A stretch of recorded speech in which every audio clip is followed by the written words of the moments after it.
Festas e Eventos TV Interview é um oferecimento de Mirabella, locação de vestidos de noivas Meg Sotero. Conheça também a coleção de vestidos para festas. 3026-4988.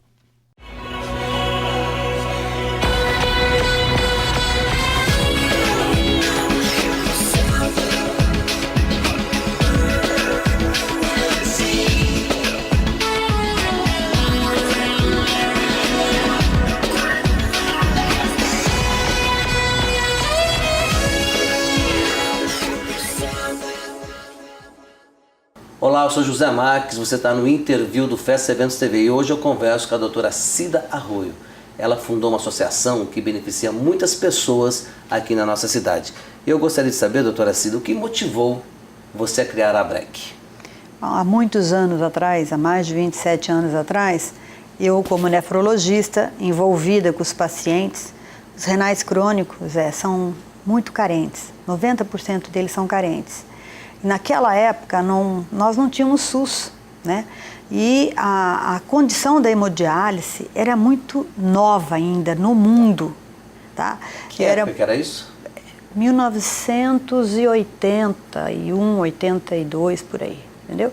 O que tínhamos naquela época era simplesmente uma máquina que foi o início da máquina para hemodiálise, uma marca arcaica, né? E com o coil, que era o rim artificial grande, então você tirava muito sangue do paciente para passar pela máquina, ou seja, era muito ruim o tratamento. E os pacientes... Judiava muito dos pacientes, e esses pacientes não tinham acesso, não tinha posto de saúde, não tinha medicamentos. Então eles tinham que fazer hemodiálise, praticamente às vezes era várias vezes por semana, não era 3, 4 vezes, porque não era suficiente, eles tomavam um pouquinho da água, passavam mal, corriam lá no HU. E a tecnologia também não é como é hoje, não né? Não tinha recursos nenhum. E esses pacientes precisavam de medicamentos, precisavam se alimentar bem, precisavam ir, principalmente fazer hemodiálise, tinham que pagar ônibus. E eu perdia muito paciente. O paciente às vezes chegava de madrugada no domingo, por que você não foi, doutora? O cara jogava ele lá no HU, porque não tinha dinheiro para comprar o vale transporte. E se não tratar, morre. Morre, né? E ele falava assim, olha, eu tenho que dar arroz, tenho que comprar arroz e feijão para meus filhos. O que eu escolho? Ou eu vou fazer o tratamento, compro o vale, ou eu dou arroz e feijão para meus filhos. Então, e você, convivendo com aqueles pacientes, você não convive uma vez a cada mês, a cada 3 meses. Eu via esses pacientes praticamente 4, 5 vezes por semana. E me envolvia muito com a família também, os problemas familiares decorrentes daquela patologia são complicadas, sabe? O que é isso? Aí, eu falei assim, poxa vida, um dia conversando com as minhas amigas, eu falei, a gente tem que fazer alguma coisa de bom nessa vida. Nós não podemos passar por aqui sem fazer nada. Que tal se a gente montasse uma associação para ajudar esses pacientes enquanto aguarda o transplante de rim? Porque na época eu já fazia transplante de rim. A gente mandava os pacientes para São Paulo, para Curitiba. E aí começou-se, assim, uma associação amadora, com amigas, e aí eu comecei a fazer festa todo mês, para arrecadar recursos, para poder comprar cesta básica, para comprar vale transporte, para comprar medicamentos que não tinha posto, os pacientes usam remédio... E não tinha uma sede, era uma casa alugada, como é que era? Era uma salinha que eu consegui emprestado da clínica, entendeu? E hoje? Como é que funciona a associação? Poxa, passamos por várias etapas, né? A dificuldade muito grande foi eu poder conseguir um terreno para construir, né? Primeiro que o terreno tinha que ser mais ou menos central, perto de ponto de ônibus.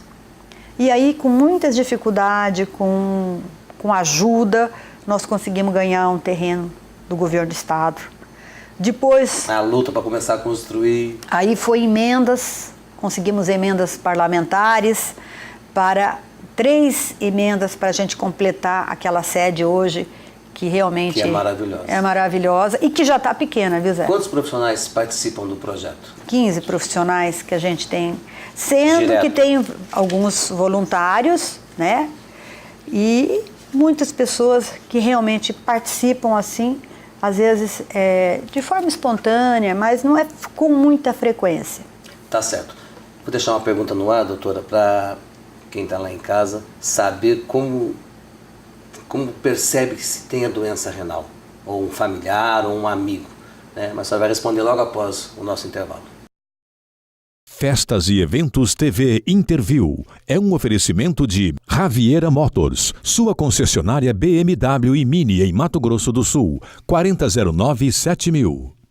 E voltando ao nosso intervalo, continuo conversando com a doutora Cida Arroio. E quais são os sintomas para a pessoa perceber que tem a doença? Olha, depende da causa, depende da patologia que leva à doença renal crônica. Então, tem várias patologias.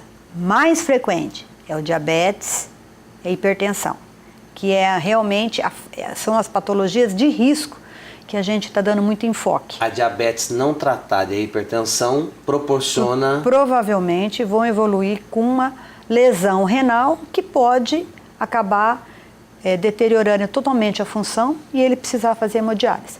Agora, os sintomas são decorrentes da doença de base que ele tem, decorrentes da hipertensão, decorrente do diabetes, e tem outras patologias associadas às infecções do trato urinário de repetição, cálculos renais, que sobrecarrega o rim, é isso? Podem levar à lesão da arquitetura renal, que a gente fala. Na verdade, o que é? Os rins são formados, são múltiplos novelos de capilares. Capilares são artérias fininhas, onde por ali passa o sangue, né? A média é em torno de 100 a 120 ml de sangue por minuto passa pelos rins, e os rins filtram esse sangue. Então, eles filtrando esse sangue, eles tiram as toxinas, eliminam tudo que é toxina que tem que sair, tá? Resultado do metabolismo das células, e controla, eu falo que é o nosso computador, Zé, porque aí ele controla a quantidade de cada eletrólito, quantidade de sal, de água, de potássio, de magnésio, ele controla realmente tudo. É o nosso computadorzinho, é o rim. Vamos para mais um pequeno intervalo e logo em seguida você vai saber como se prevenir dessa doença.